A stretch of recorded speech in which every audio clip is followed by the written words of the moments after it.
Muy buenos días. Muy buenos días con todas, con todos.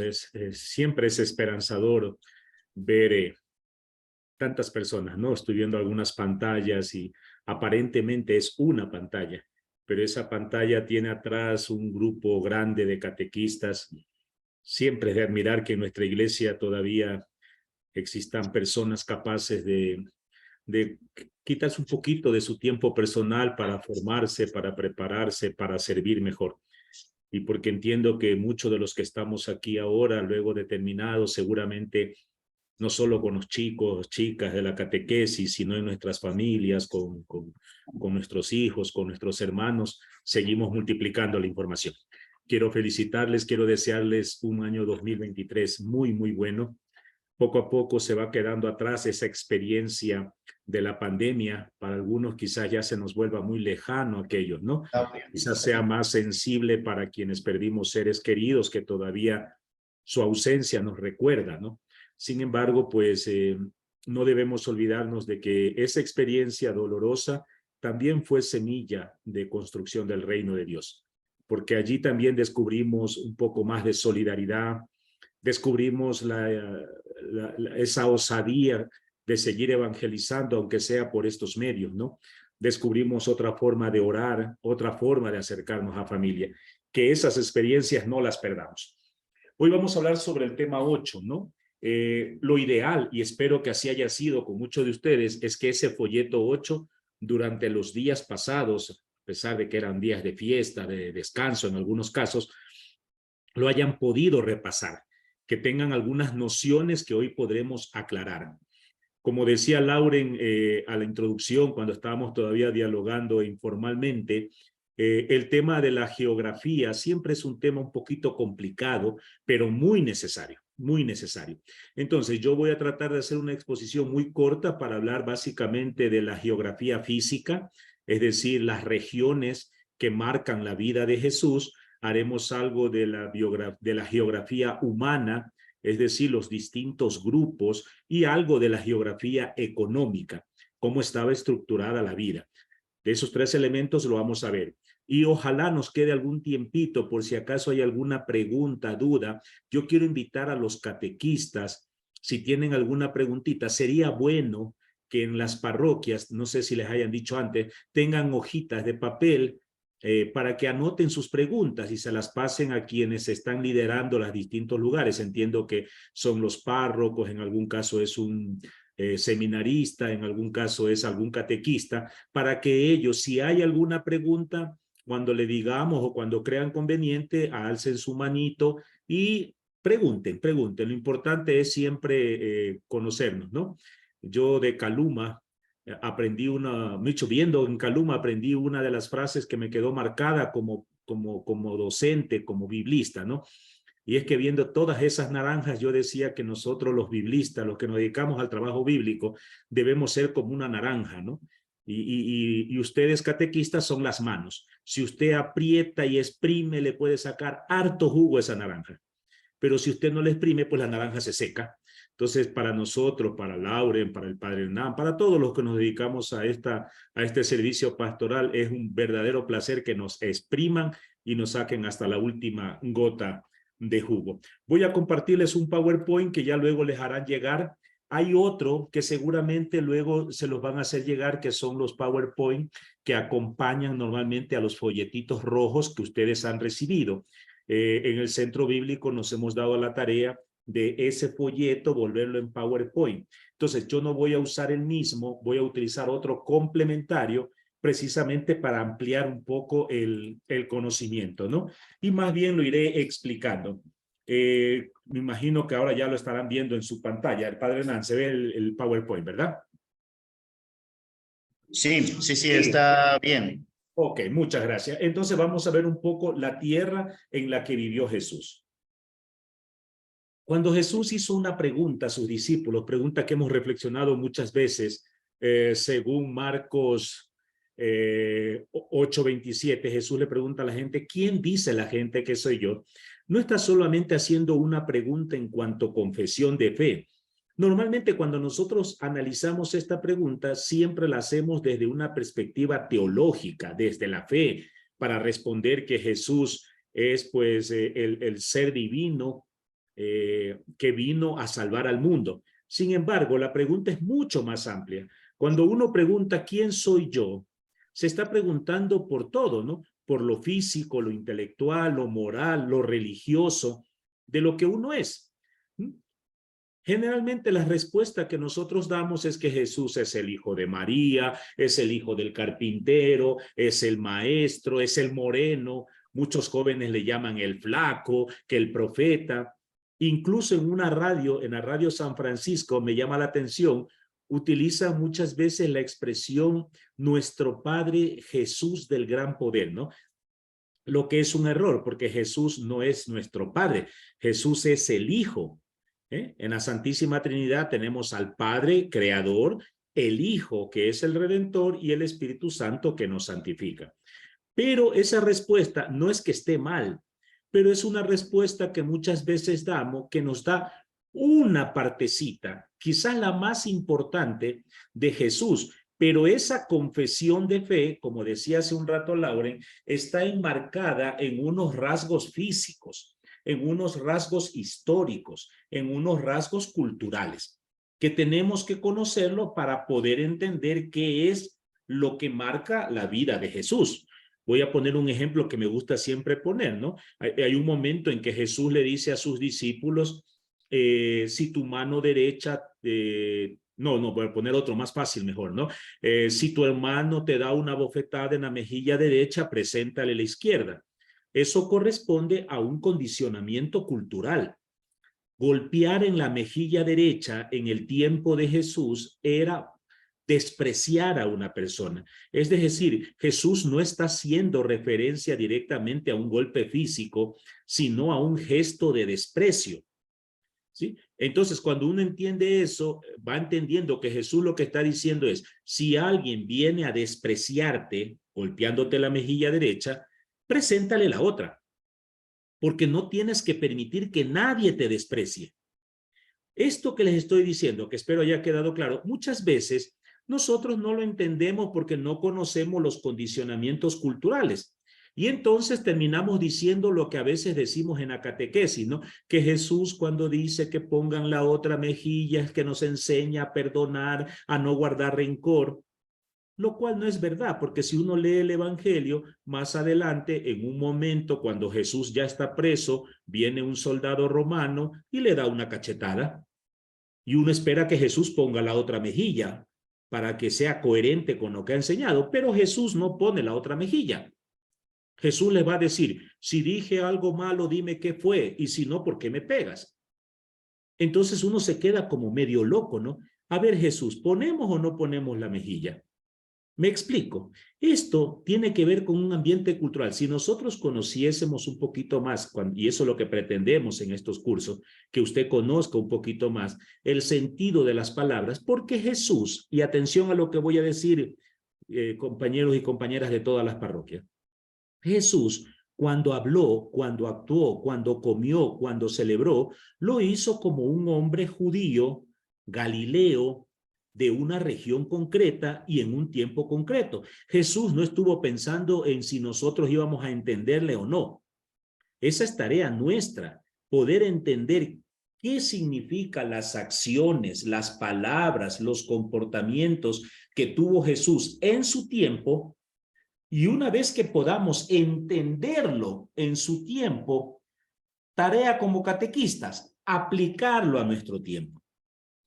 Por eso se me estaba confundiendo, porque claro, cuando uno no lo entiende, no falta pues el que el loco le dice a la gente, es que Jesús dice que si la mano derecha es causa de pecado hay que cortársela. Y no faltará el desequilibrado que piense que hay que ir a cortarse la mano, pues. ¿Sí? Y así podemos poner muchos ejemplos. Entonces, ese es el objetivo de este tema 8, tratar de acercarnos a conocer esa geografía. Empecemos por la geografía física. Aquí ven ustedes un mapa, y espero que lo estén viendo a mano izquierda. Esta es la tierra de Jesús, ¿ve? Voy a ver para que lo vean. Aquí, esto que está acá en la parte de arriba, es el lago de Galilea, ¿no? Ese donde Jesús multiplica los panes, camina sobre las aguas, y por aquí sí, no sé si alcanzan a ver como una especie de una tripita que va bajando, esto que está aquí. ¿Sí? Esto es un río, es el río Jordán. Más o menos por aquí es donde Jesús fue bautizado. Esto va a desembocar acá en el Mar Muerto. Y por aquí, ya lo vamos a ver en otro mapa más claro, está Jerusalén. Acá está el mar Mediterráneo, esto es la costa, para que nos entendamos en términos ecuatorianos, la costa, la sierra, no había oriente, digamos que es la zona del Jordán. Esta es la tierra de Jesús. A esta tierra los romanos la llamaban la región de Palestina. ¿Sí? Algunos dicen que viene de la raíz de la tierra de los filisteos, Palestina. Es una zona, la tierra de Jesús, lo que va a formar el país de Jesús. Y aquí vamos a empezar a diferenciar términos. Paremos un momento lo que estoy exponiendo y voy a hablar de 4 términos. Todos, por favor, en su cuaderno, anótenlo para que lo utilicemos propiamente. ¿Sí? Permítanme poner mi propia vida como ejemplo para luego ponerla con Jesús y así es más claro, ¿no? Si a mí usted me pregunta de qué país es, yo le voy a responder, yo soy de un país llamado Ecuador, ¿verdad? Soy ecuatoriano. Ahora, Ecuador está formado por regiones, ¿no es cierto? Si a mí me preguntan, bueno, ¿y usted de Ecuador a qué región pertenece? Yo les voy a decir que pertenezco a la región de la costa. Yo soy costeño, concretamente de una ciudad que es Guayaquil. Soy guayaquileño y me declaro católico en cuanto a mi fe. Es decir, he dicho 4 cosas de mí. Miren, he dicho que soy ecuatoriano, costeño, guayaquileño y católico. ¿Estamos? Ahora veámoslo con Jesús. Jesús, por país, él es israelita. Él pertenece a un país llamado Israel. Anóteselo. Ahora, Israel, ya lo veremos, está dividido como en 3 grandes provincias. La zona del norte, que es Galilea, en el centro, Samaria, y al sur, Judea. Jesús pertenece a la región del norte. Jesús es Galileo. Es Galileo. De hecho, los que estuvieron muy al inicio, Lauren empezó poniendo una canción, ¿no? No sé si alguno, creo que estábamos poquitos todavía, puso esa canción de Paséate, Nazareno, Nazareno, paséate. ¿Por qué? Porque Jesús en la región de Galilea nació en una ciudad concreta que es Nazaret. Habían otras ciudades en Galilea, ¿no? Caná, Betsaida, ¿ya? Jesús es nazareno y por religión Jesús es judío. Judío. ¿Me explico? Y es importante que diferenciemos, porque a veces uno pregunta, ¿de qué país era Jesús? ¿Él era judío? No, judío es por su religión. Nazareno por su pueblo. Galileo por su provincia. Israelita por su país y más ampliamente era palestino porque habitaba en esta región de Palestina que no solamente era Palestina, ¿no? No solamente era Israel. Aparte, acá en el norte, ya vamos a ver, existía otra provincia llamada Siria, que también era parte de esta región de Palestina. Entonces, básicamente, la región de Jesús es este cuadrito que está aquí, a la que nosotros vamos a decir que tiene más o menos unos 25,000 kilómetros. Para que usted se haga una idea mental de esos 25,000 kilómetros, junte en este momento, si tiene por ahí un mapa de Ecuador, junte la provincia del Guayas más la provincia de Santa Elena. Guayas, Santa Elena, más o menos estas 2 provincias es toda la extensión del país de Jesús. ¿Sí? Como pueden ver, no era un país muy grande, era un país más bien chiquito, insignificante dentro del Imperio Romano. Sin embargo, era una región bastante fértil y muy importante, y también me adelanto porque quiero que miren al mapa. Si ven aquí el mapa, aquí hemos dicho que está un lago que va bajando por un río llamado Jordán, que termina aquí en el Mar Muerto. Acá al norte era la entrada para Europa. Y acá al sur, bien abajito, era la ida para el África. Lo que significaba que todas las caravanas que llevaban comercio de Europa a África o de África a Europa tenían que pasar por esta zona porque era la única zona donde había agua dulce. Acá es mar y todavía no conocen mucho las artes de navegación. Y lo que está para acá es el desierto. Aquí se podían morir. Entonces ellos tenían que irse pegaditos por aquí para asegurarse suministro de agua. Usted que sabe que sin agua no vivimos. Por eso esta zona siempre va a estar en conflicto. ¿Ya? Palestina, esta región que estamos aquí hablando, a la que pertenece Jesús, en tiempo. Todo lo que voy a decir ahora es en tiempos de Jesús. En tiempos de Jesús, Palestina hacía parte de la provincia de Siria. ¿Sí? Es decir, las verdaderas autoridades estaban en la región de Siria. Roma estaba, el Imperio Romano estaba dividido por provincias senatoriales y cada provincia era gobernada por una autoridad de Roma.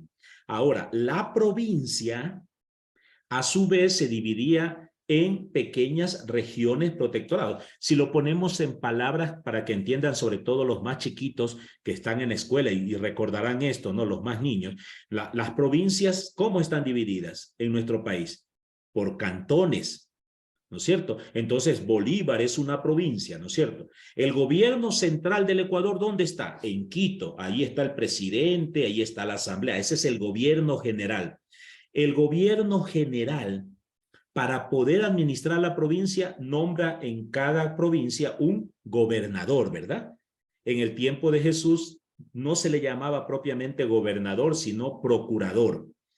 Este gobernador, a su vez, organizaba la provincia en pequeñas zonas que serían los cantones. Y en cada cantón, ¿quién es la autoridad política? Pues es lo que nosotros llamamos el teniente político. ¿Ya? Entonces, veámoslo en el tiempo de Jesús. El poder estaba en Roma. Roma había dividido todo ese gran imperio en provincias. Una de esas provincias era Siria.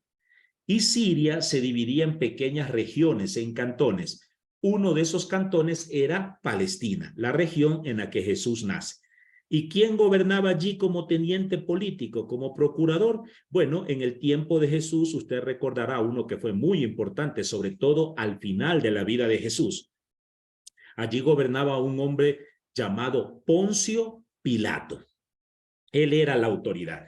Entonces, esta provincia, esta región de Palestina, parte de la provincia de Siria, tenía los siguientes límites.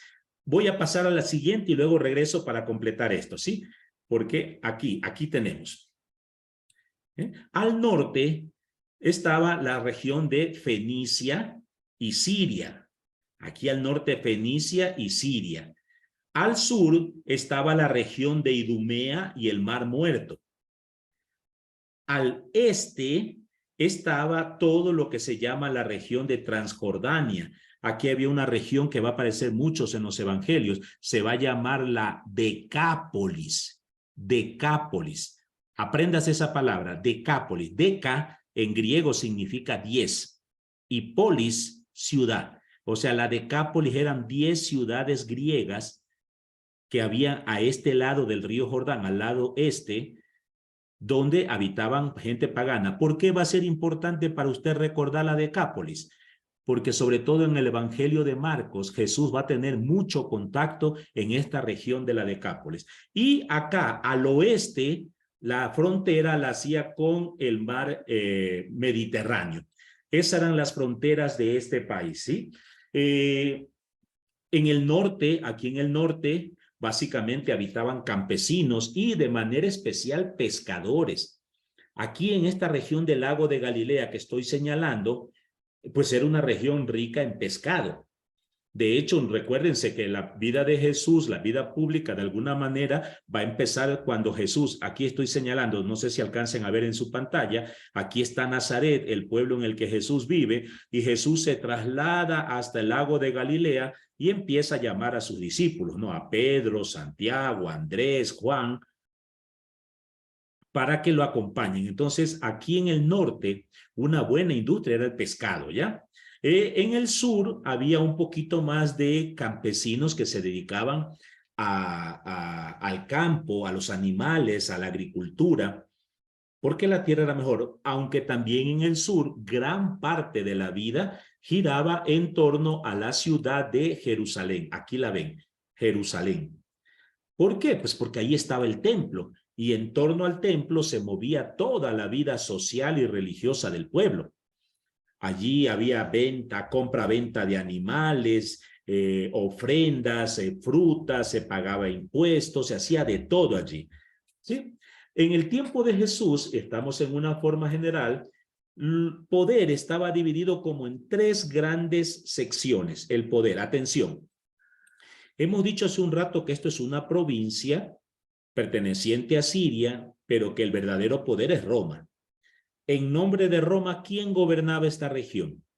Poncio Pilato, el procurador romano, que vivía, síganme por favor al cursor para que vean en la pantalla, aquí, al ladito del mar, por aquí, había una ciudad llamada Cesarea Marítima.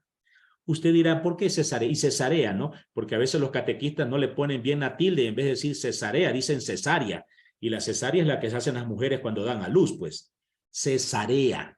Cesarea, ¿no? ¿Por qué se llamaba Cesarea? En honor al César, al emperador César, ¿no? Y marítima porque estaba pegadita en el mar. Entonces, aquí, por aquí había una ciudad llamada Cesarea Marítima, donde habitaba Poncio Pilato. Y de aquí, cada vez que había grandes fiestas, él bajaba a Jerusalén para estar presente y asegurar orden. Ese era el verdadero poder que se decía. Ahora, ese poder Roma internamente se lo daba a un rey. En el tiempo de Jesús, el rey que está gobernando es el rey Herodes. Y atención, nuevamente, anóteselo en su cuadernito. Le voy a dar 3 nombres, todos con Herodes, empiezan con Herodes, para que no se me confundan. Justo en estos días hemos estado celebrando la Navidad y nos ha aparecido un Herodes, ¿verdad? El 28 de diciembre incluso celebramos esa fiesta toda triste que algunos hacen bromas y le llaman el Día de los Inocentes. Ese Herodes es Herodes el Grande, anóteselo, Herodes el Grande. Cuando Jesús nace, Herodes el Grande está gobernando. Pero Herodes el Grande murió unos añitos después. Y él que gobernaba toda esta zona, dividió su reino entre 3 hijos. ¿Sí? Entre su hijo, acá para la zona esta donde estaba la Decápolis, pone a su hijo Felipo, acá en el sur pone a su otro hijo Arquelao, y acá en el norte le regala a su hijo Herodes Antipas. A los pocos tiempos deponen, sacan, votan a Filipo y Arquelao, y el único que queda como rey acá en el norte es el segundo Herodes, anótelo, Herodes Antipas.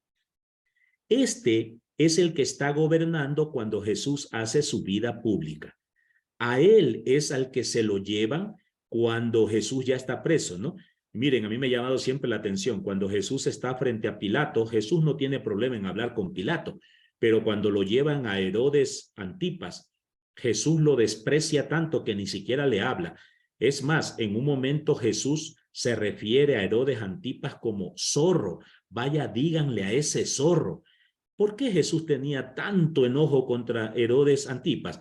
Quizá porque no olvidaba que Herodes Antipas había mandado a matar a su primo Juan Bautista.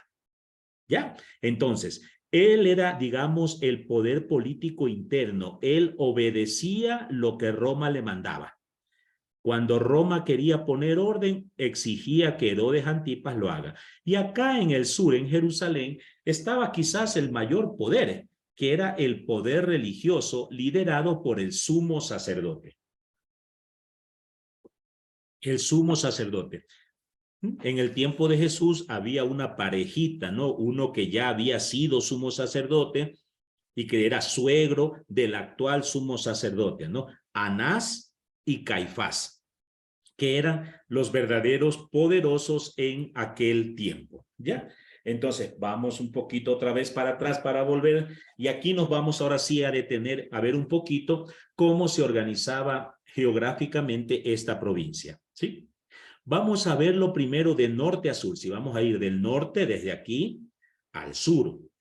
En el norte, aquí hay una primera provincia que ya hemos dicho que se llama Galilea, a la cual pertenece Jesús. Jesús es del norte, es Galileo. En el centro estaba una provincia un poco pequeña que curiosamente, siendo judíos, no eran muy queridos, los samaritanos. La región de Samaria, aquí en el centro, es un poquito una región media abandonada, son montañas, poca producción. Y al sur estaba la región de Judea, la provincia donde está la capital, Jerusalén. Es decir, Jesús era lejano a la capital. Es interesante saber en esta geografía que los del sur se creían los más importantes porque ellos tenían el templo, entonces ellos sentían que tenían la casa de Dios, aquí estaba el Sanedrín, aquí estaba el sumo sacerdote, aquí se movía toda la industria, y miraban con desprecio a los galileos. En el Evangelio de Mateo, a los galileos como Jesús, incluso lo van a llamar Galileo de los gentiles, es decir, Galileo pagano, Galileo impuro. No sé si usted recuerda cuando en el Evangelio de Juan se le acerca un día a Andrés, a Natanael, y le dice: Natanael, hemos encontrado al Mesías. Y Natanael se pone de pie emocionado, dice: ¿quién es? Es Jesús, el de Nazaret, o sea, el Galileo. Y Natanael se vuelve a sentar. Bah, ¿qué cosa buena puede salir de Galilea, pues? Si eso es feo por allá. Esa es. Pero más bronca le tenían a los samaritanos, a los del centro, porque los samaritanos llevaban más de 700 años siendo acusados de traidores. Les cuento brevemente la historia para que la sepan. Y no se preocupen por las fechas, cuando en el año 720 antes de Cristo hay una invasión que viene de acá del norte de parte de los asirios, los galileos, estos que están acá al norte, se preparan para pelear, confiados en que Yahvé los va a defender. Los profetas le dicen: no peleen, verán que ustedes han sido infieles a Yahvé y Yahvé no los va a defender. Igual se van a la guerra y los asirios acaban con todo y los vuelven esclavos y se adueñan de la tierra. Y los asirios siguen bajando porque su interés es llegar a Jerusalén. Los de Jerusalén esperaban que los samaritanos pongan defensas para aguantar, frenar la invasión. Pero ¿saben lo que hicieron los samaritanos? Decidieron no pelear. Mandaron emisarios a los asirios diciendo: no, no vamos a pelear. Si ustedes quieren, cójanse la tierra. Si quieren casarse con nuestras mujeres, cásense. Si quieren que adoremos a sus dioses, adoramos a sus dioses. No pelearon. Desde entonces, escúcheme bien, desde entonces los samaritanos eran acusados de ser infieles, eran acusados de no respetar la ley. Por eso, tanto los del sur, especialmente los del sur, como los del norte miraban con mala cara a los samaritanos. ¿Por qué me he detenido a contárselos? Para que recuerden que Jesús muchas veces se va a acercar a los samaritanos. Es más, según el Evangelio de Lucas, Jesús va a poner a un samaritano como ejemplo de prójimo, a un enemigo. Y recordarán, pues muchos de ustedes sí recordarán cuando Jesús se sienta a hablar con la mujer samaritana, ¿no? Y le dice: dame de beber, y la mujer lo mira con mala cara porque son enemigos. ¿Qué me pides de beber tú que eres un judío si yo soy samaritana? Muérete de sed. y Jesús empieza a hablar bonito, bonito con ella hasta que le hace entender que somos hermanos y que entre hermanos no podemos negarnos la ayuda. Bonito, ¿verdad? Esas son las tres regiones. Entonces, al norte está Galilea, en medio está la región de Samaria y al sur está la región de Judea. Eso si lo vemos de arriba a abajo, de norte a sur. Ahora vamos a verlo, atención, vamos a verlo de este a oeste, es decir, desde la izquierda a la derecha. Esta región se divide en 4 zonas. Aquí donde están viendo ustedes mi cursor, sería la región de la costa. La costa, ¿sí? Curiosamente, los evangelios no nos dicen nada, no nos dan ninguna evidencia de que alguna vez Jesús haya ido a la costa. Pareciera ser que Jesús no conocía la costa. ¿Cuándo será la primera vez que aparezca un evento bíblico que se desarrolle en la costa? Es recién en el libro de Hechos de los Apóstoles, cuando Felipe se encuentra con un eunuco que es empleado y que está leyendo la palabra pero no entiende. No sé si lo recordarán en el capítulo 3 de Hechos. Y cuando Felipe se acerca, le cuenta, le habla sobre Jesús, y este etíope, porque es de la región de Etiopía, es un negro, y a mí siempre me ha llamado mucho y me gusta decir esto, ¿no? Uno de los primeros bautizados después de la resurrección de Jesús fue un hermano negro, porque dice, y puedo bautizarme, y Felipe lo bautiza. Eso se hizo aquí más o menos, en la costa, ¿ya? Esta es la costa. Luego aquí en el centro está, si ven como esta región ahí como toda rugosa, es la región montañosa, las montañas de Israel.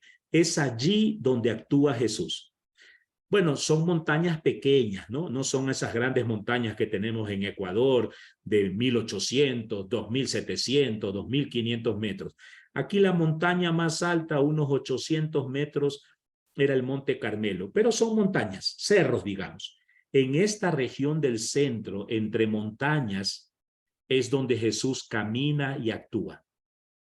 Luego tenemos esta región que ustedes ven aquí, que empieza con el lago, que baja con el río Jordán y que va a desembocar en el Mar Muerto. A esto se conoce como la región del Jordán o la región jordánica. Sí hay varios eventos de Jesús allí, ¿no? Empezando porque Jesús se hizo bautizar más o menos, síganme el cursor, por esta región. Por aquí había un pueblito, una fortaleza llamada Maqueronte, y ahí cerca era donde Juan Bautista predicaba. Es aquí donde Jesús baja. Jesús vivía acá, en Nazaret, y baja todo esto para encontrar a Juan Bautista. Aquí se hace bautizar Jesús, y el texto dice que luego se fue al desierto. Pues ¿a dónde fue? Acá, más a la derecha, acá, al desierto. Y ahí permaneció 40 días, y luego volvió a su pueblo. Entonces tenemos la costa, la región montañosa, la región jordánica y todo lo que está del Jordán hacia su derecha, o digamos en términos geográficos, todo lo que está al este del Jordán es conocido como la Transjordania. Es decir, lo que está más allá del Jordán. Y ya les dije hace un rato, más allá del Jordán, ¿qué había a más del desierto? Habían pequeñas ciudades que habían sido construidas para soldados romanos que, heridos en la guerra, ya no podían volver a sus pueblos. Entonces construían ciudades para vivir. A esas ciudades que son muy lejanas al pueblo de Israel se la conoce como la Decápolis, las 10 ciudades paganas. Y les repito, ténganlo presente porque en el Evangelio de Marcos van a ser muy importantes, porque Jesús constantemente en Marcos va a decir que él está predicando aquí, del lado del Jordán, al lado de su pueblo, y que a veces pelea con la gente y Jesús toma la barca, cruzaba el lago, es decir, pasaba a este lado, y aquí en la Decápolis, en las ciudades paganas, curiosamente, según el Evangelio de Marcos, es donde Jesús va a encontrar más fe, más que en su propio pueblo. ¿Ya? Entonces, hasta ahí vamos. Si avanzamos un poquito más, vamos a ver algunos detalles. del pueblo de Jesús, ¿no? Bueno, alguna palabrita tendremos que decir respecto, y si regreso mejor un poco, a qué se dedicaba la gente en esta región. En el norte ya hemos dicho, ¿no? Eran básicamente pastores que sembraban en el norte trigo, cebada, algunas legumbres, tenían ganado menor. ¿Qué es el ganado menor? Pues gallinas, quizás alguna oveja, animales chiquitos. Pero la mayor cantidad del comercio era con relación al lago de Galilea, ¿no? La venta del pescado. En el sur también eran pastores, pero menos, porque en el sur hay más montañas. ¿Sí? La región de Jesús, Galilea, tenía una especie de llanura donde se podía sembrar, pero en el sur no. En el sur más se dedicaban al ganado mayor, bueyes, burros, esos animales grandes. También ganado menor, ¿no? Gallinas, patos, esas cosas.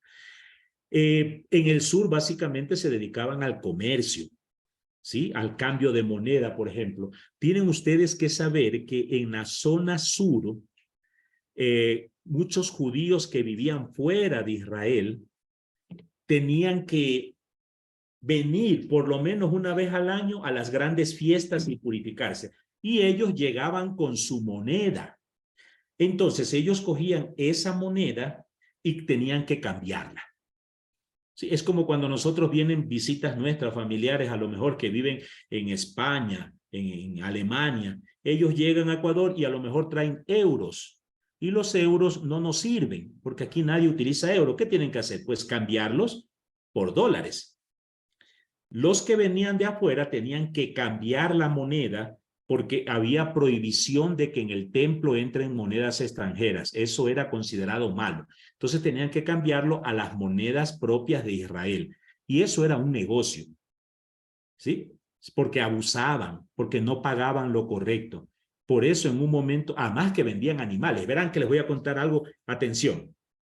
Cuando se presentaba un sacrificio en el templo, por ejemplo, una paloma o un cordero, tenía requisitos muy claros. Por ejemplo, el cordero no podía pasar de 2 años, tenía que ser macho, no tenía que tener manchas, no tenía que tener heridas, tenía que hacerse el manicure, la peluquería, tenía que oler rico.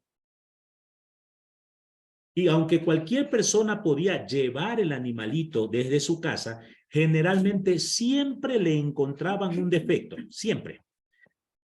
Y no podían presentar ese animal. Entonces, ¿qué hacía la mayoría de la gente? Pues, en vez, para evitar problemas, compraban los animales fuera del templo, porque esos animales ya tenían certificado de garantía de que sí podían sacrificarse. ¿Quiénes eran dueños de ese negocio? Por lo general, los ricos de Israel, muchos de ellos sacerdotes.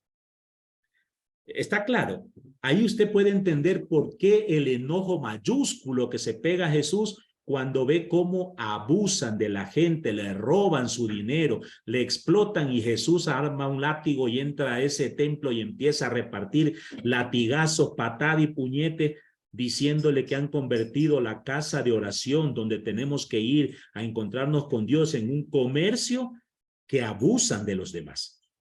¿Sí? Y atención, ese sentido, porque yo el otro día escuché a una señora quejándose por unas mujeres que estaban fuera del templo vendiendo unos escapularios, unas velitas.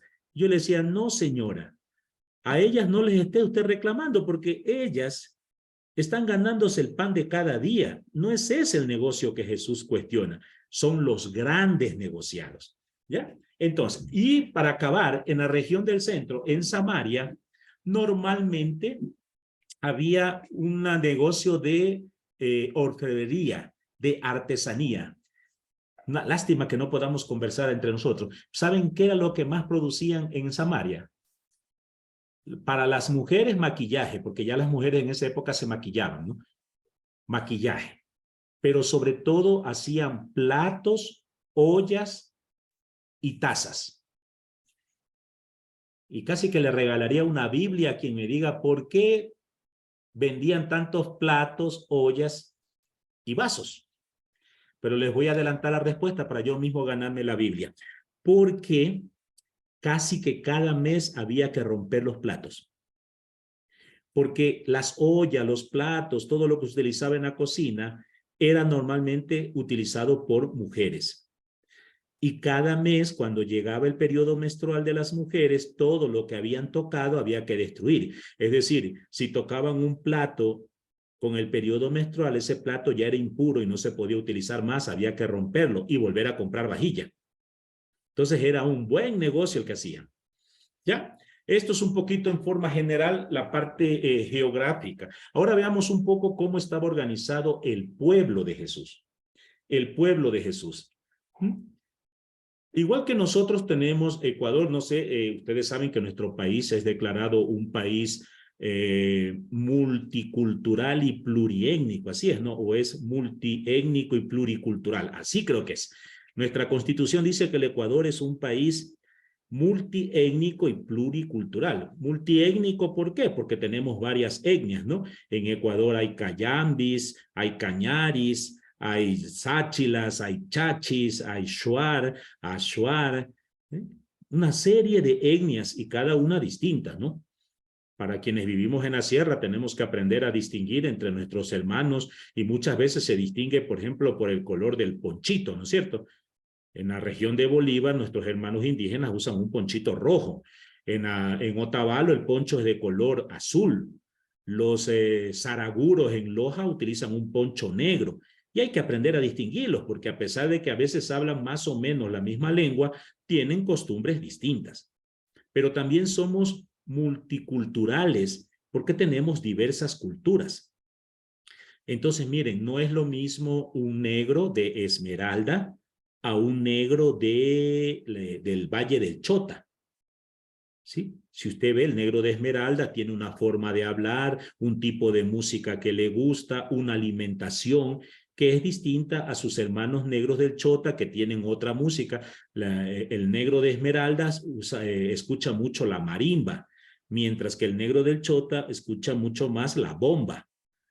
Mientras en el Chota se comen unas frutas propias de la sierra, el negro de Esmeralda come otras frutas. Y no son los mismos los montubios o los cholos de la costa. Tenemos variedad de culturas. El tema es que muchas veces el no conocer las diferentes culturas y grupos en el tiempo de Jesús nos hace que nosotros pongamos en el mismo saco a todos. Voy a ponerles un ejemplo general. Imagínense solo el grupo de Jesús. En el grupo de Jesús hay pescadores, ¿no? Como Pedro, Santiago, Andrés, Juan. Pero en ese mismo grupo hay un publicano como Mateo. Y por si acaso, pescadores y cobradores de impuestos son enemigos. Porque el cobrador de impuestos es el que va donde el pescador cada mes a exigirle, incluso a golpearlo para que pague los impuestos. Entonces usted se imagina a ese que viene a cobrar impuestos ahora viviendo conmigo. Y en ese mismo grupo hay un celote. ¿Sí? Es decir, un guerrillero, como probablemente era Judas Iscariote, que pensaba que todo tenía que ser con violencia, que el mayor trabajo que tenían que hacer era matar romanos. Y ese grupo tan variado, sin incluir las mujeres, ese grupo tan variado es el que va a ser parte de la primera familia de Jesús. Quizás si lo tenemos claro, podremos nosotros entender por qué fue tan difícil para Jesús convencer apenas a un grupito, a ver, de 12 apóstoles más unas mujeres, digamos que unas 20 personas. ¿Por qué fue difícil? Por lo mismo, yo estoy viendo, por ejemplo, ahora a los catequistas de la parroquia Cuatro Esquinas. En mi pantalla los estoy viendo, o a la parroquia María Auxiliadora, o estoy viendo a la parroquia San Miguel Arcángel.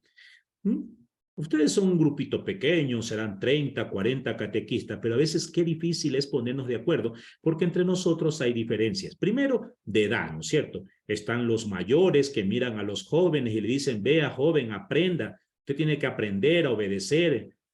Sí, porque usted todavía no sabe nada. Y los jóvenes que se enojan porque dicen, nada, ustedes ya están viejos, que no dan paso a la juventud, nuevas ideas. Hay mujeres, hay hombres que creen que valen más en la iglesia y todavía quieren imponerse, porque así somos los hombres en la iglesia, ¿no? Creemos que tenemos más privilegios, ¿sí? Hay personas que a lo mejor tienen una formación, han terminado sus estudios de colegio, de universidad. También habrá catequistas que a duras penas han terminado la escuela. Entonces nos creemos distintos. Hay sacerdotes, seminaristas que piensan que tienen y es verdad, pues tienen un poquito más de formación. Hay otros que no la tienen. Vemos la variedad. Qué difícil que es organizarnos. Entonces vamos a ver cómo era el pueblo de Jesús. En general, luego vamos a ver en específico, en general, nosotros podemos distinguir en el tiempo de Jesús como tres grandes grupos, en general. Primero, los que hacían el pueblo, la mayoría de la gente, ¿no? Habían artesanos, pescadores, comerciantes, unos pocos extranjeros que habitaban en Israel, mendigos, enfermos. Ese era el pueblo en general. Este pueblo en general estaba dividido entre pobres y no pobres. Así que una vez más, coja su esfero y anote porque esto no está en el libro y es importante que lo aclare. ¿Sí?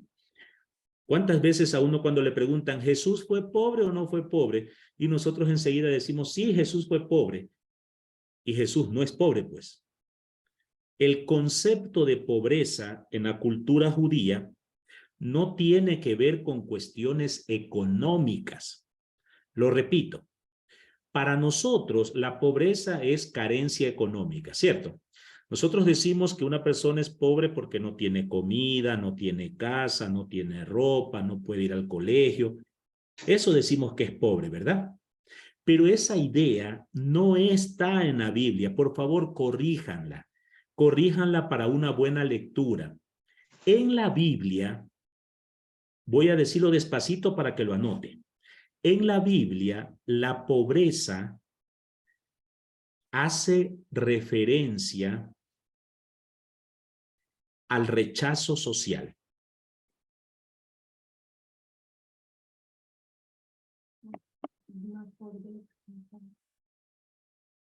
¿Sí? La pobreza hace referencia al rechazo social. Es decir, mientras más rechazada la persona, más pobre. Por eso decimos que Jesús no es pobre. Veamos algunos ejemplos rápidamente. Jesús es varón. Como varón, tenía participación en su sociedad, podía entrar en el templo. Por lo tanto, más pobre que Jesús eran todas las mujeres que eran consideradas marginadas socialmente. Ellas no podían entrar al templo, no podían hablar en público, no podían salir de la casa. Es más, eran propiedad de un hombre. Algo que Jesús va a cuestionar, ¿sí? Jesús es un hombre sano, no tiene enfermedades. Más pobre que Jesús, todos los enfermos que eran considerados castigados por Dios, porque la enfermedad en aquella época era considerada un castigo. Más pobre que Jesús, los extranjeros, que eran considerados paganos, perros, impuros. Jesús es judío. Un ejemplo más. Jesús es un artesano.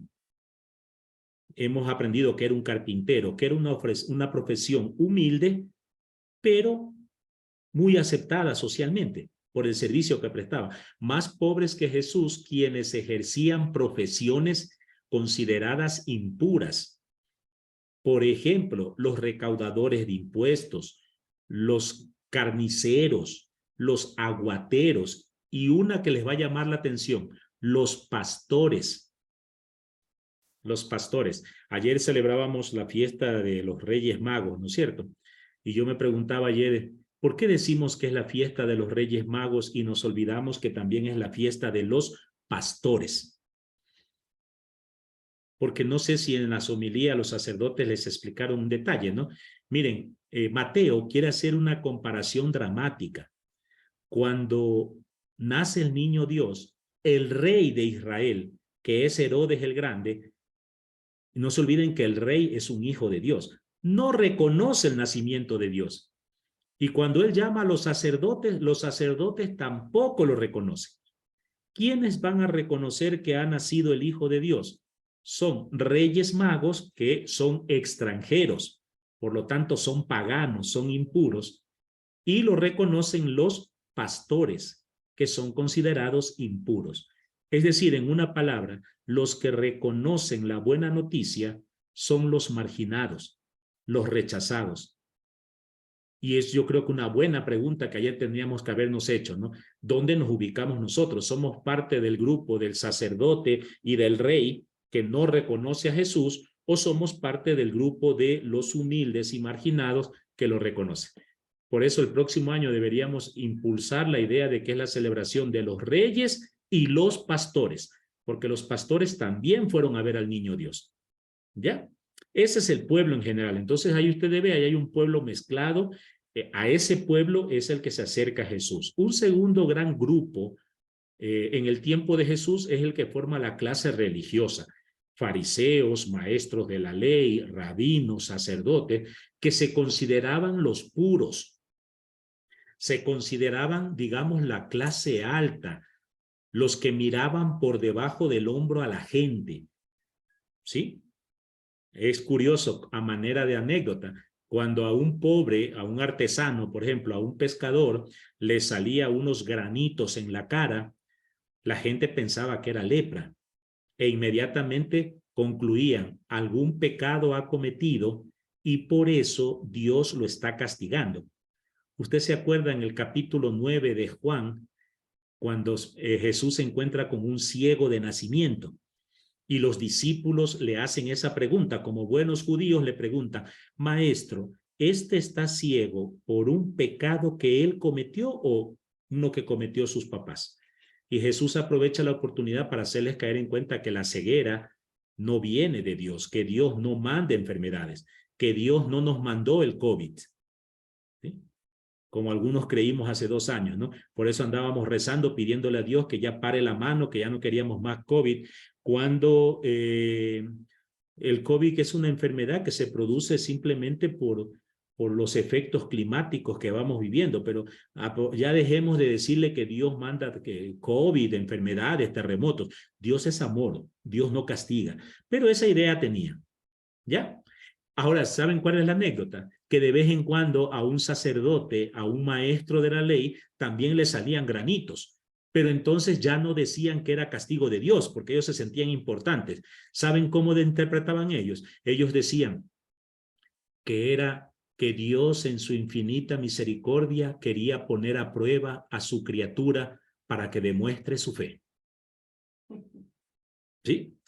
Y eso hasta hoy tenemos muchas veces, ¿no? Y no vamos a entrar a analizar esos, pero todavía tenemos que hay delitos en este país que dependiendo del apellido se castiga o no se castiga, ¿no?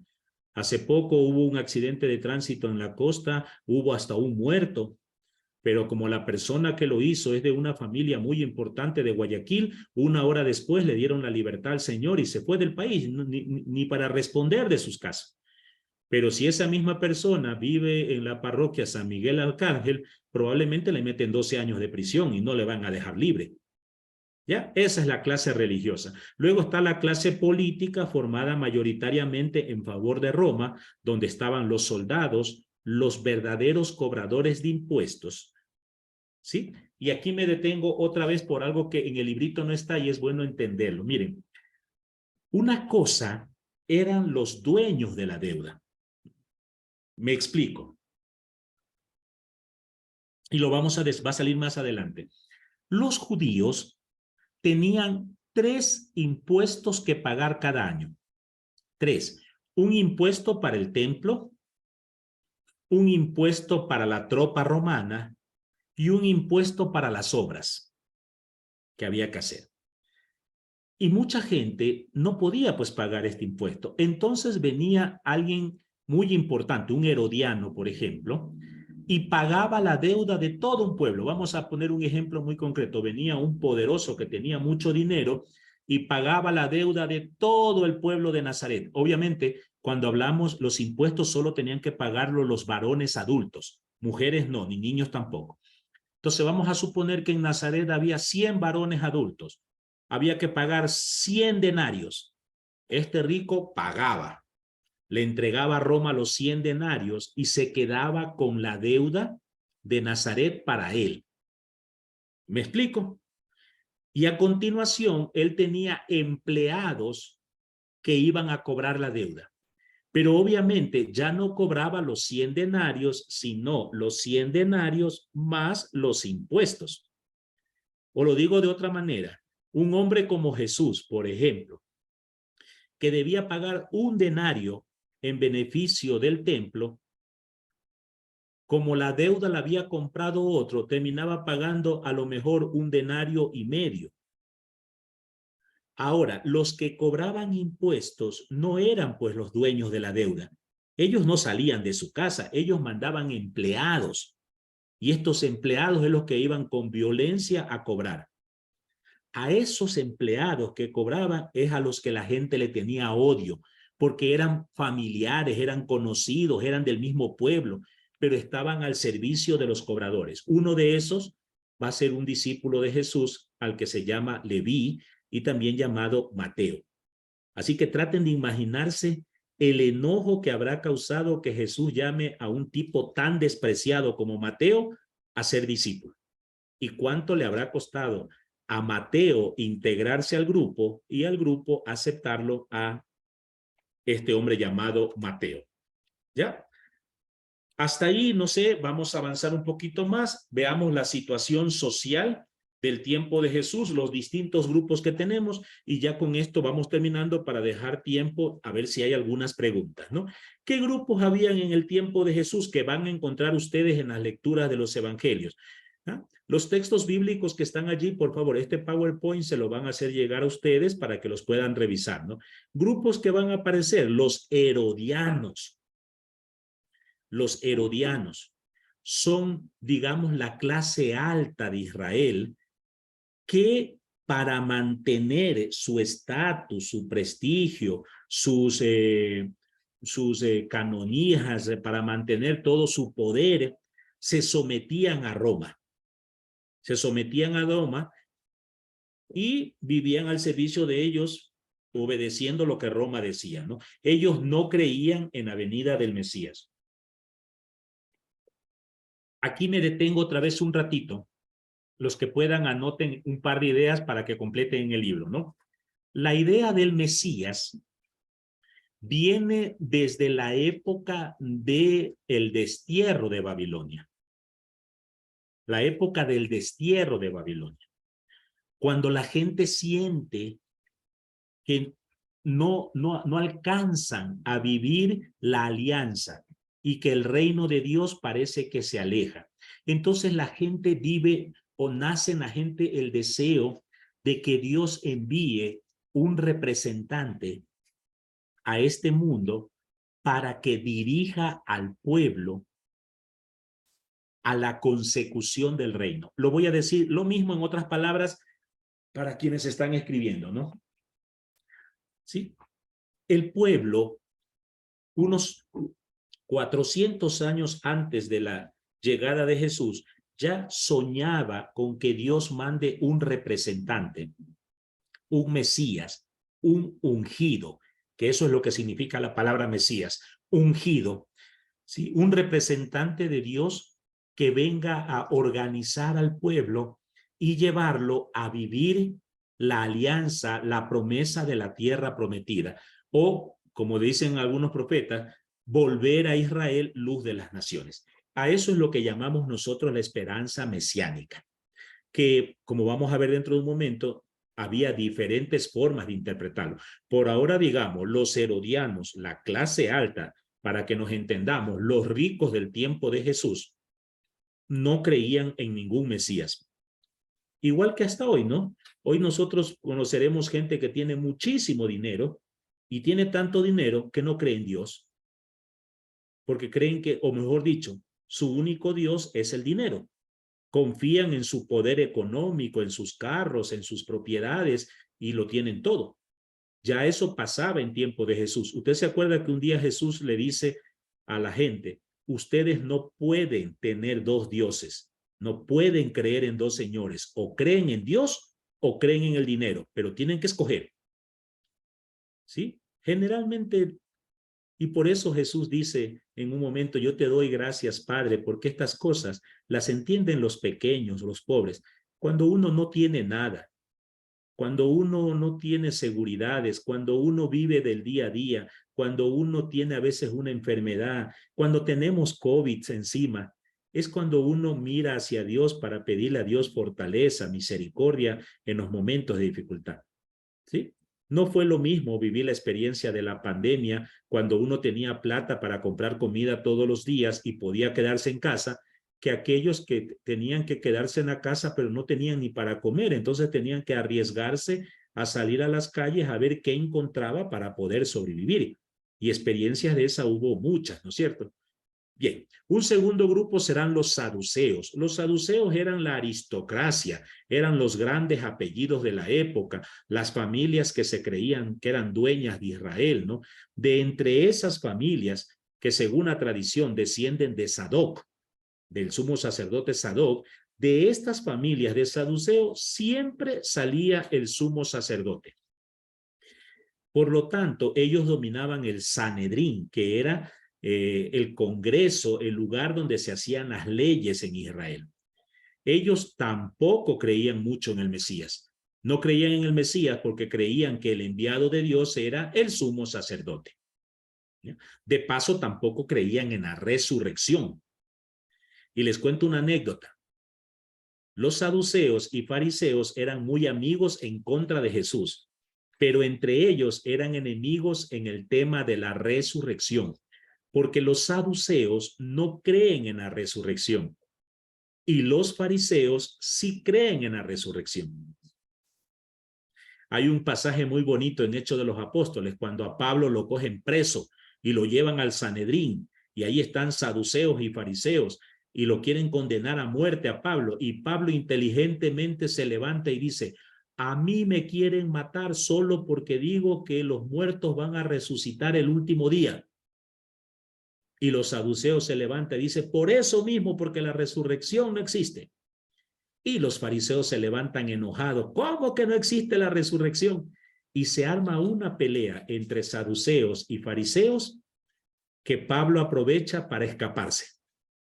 Una anécdota bíblica. Luego están pues precisamente los fariseos, que eran más o menos unos 6,000 en el tiempo de Jesús, que no son malos, ¿sí? Ellos procuraban vivir la ley de manera muy fiel, no dejándose contaminar por la cultura helénica. No estaba mal que ellos distribuyan el día, 8 horas trabajando, 8 horas para orar o estudiar la ley y 8 horas para descansar. Me imagino que todo eso es bueno, ¿no? Ellos esperaban que venga un Mesías piadoso. Es más, es muy probable que Jesús en principio los haya visto con cariño, porque Jesús también dice: yo no he venido a abolir la ley, he venido a cumplirla. Entonces, ¿qué es lo que Jesús va a cuestionar al fariseo? Lo que Jesús le va a cuestionar no es su forma de vivir la ley, sino creer que porque cumplen la ley tienen poder para criticar a los demás. Entonces Jesús lo que les cuestiona es que sean hipócritas, prepotentes, con todo respeto y cariño, catequistas, algo que nosotros a veces vemos en nuestras parroquias, que por ahí hay alguno que porque es catequista, porque está casado, porque va a misa todos los domingos, porque es de Juan 23, porque es de no sé qué, cree que tiene autoridad para cuestionar, deslegitimar, maltratar a otra persona que porque no va a misa, porque es borrachito. Y es cuando Jesús nos hace escuchar a fondo. Entiendan, yo quiero que ustedes sean misericordiosos. Acojan a las ovejas perdidas. Busquen al hermano perdido. Dejen de ser hipócritas, elevando oraciones, diciendo que yo sí cumplo, yo sí puedo comulgar y usted es la mala. Porque ese no es nuestra tarea. Nuestra tarea en la iglesia es: cuando un hermano tiene hambre, dale de comer; si tiene sed, dale de beber; si está herido en el camino, atenderlo. Punto. Punto. El resto hay que dejárselo a Dios. Ese es el problema de los fariseos. Luego está un grupo que no va a aparecer directamente en la Biblia, en el Nuevo Testamento, pero es un importante, y son los esenios. Hay tradiciones que dicen, pues no se puede comprobar, que Jesús pudo haber estado al inicio de su vida con los esenios, junto con Juan Bautista, pero no lo sabemos, ¿no? Los esenios eran una especie de monjes radicales que rechazaban todo, no solamente la alianza con Roma, sino que rechazaban incluso la forma como vivía la religión el pueblo judío.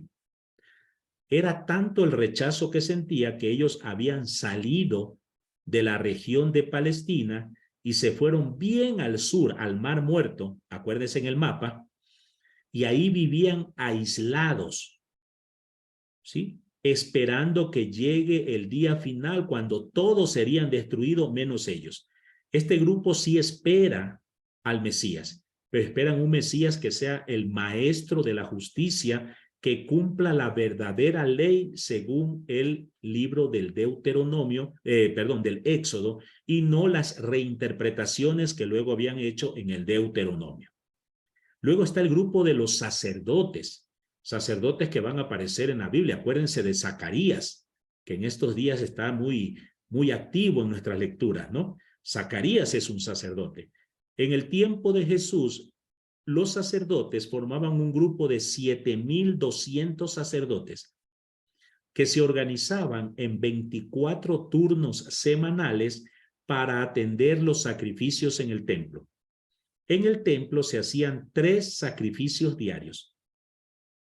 Esto implicaba que más o menos un sacerdote podía permanecer unos pocos días al año al servicio del templo. El resto del año, los sacerdotes tenían que buscar otros trabajos para mantenerse. Probablemente eran agricultores, pescadores, artesanos. ¿Sí? Por eso quizá es que Jesús los cuestiona, porque claro, si tenían pocos días para estar en el templo, ellos aprovechaban esos pocos días para tratar de tener bastante dinero para ellos. El resto del tiempo no. Así que en conclusión, los sacerdotes en el tiempo de Jesús eran personas también pobres.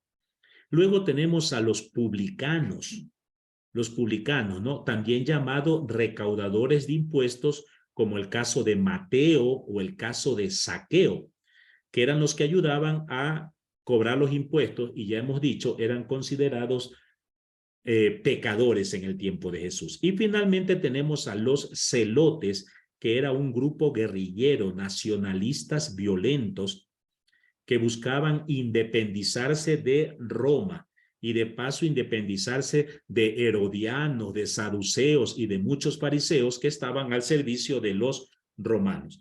¿Ya? Hasta allí lo vamos a dejar. Ahora sí, no sé si, como les había dicho a los que están un poco liderando en cada una de las parroquias, si tienen alguna pregunta de algún catequista, de alguna catequista, por favor, pueden levantar la mano o directamente abrir el micrófono y decir si hay alguna pregunta, algo que haya que aclarar, por favor. Hay algo que no pude copiar, a lo mejor me atrasé porque no pude abrir el link a tiempo.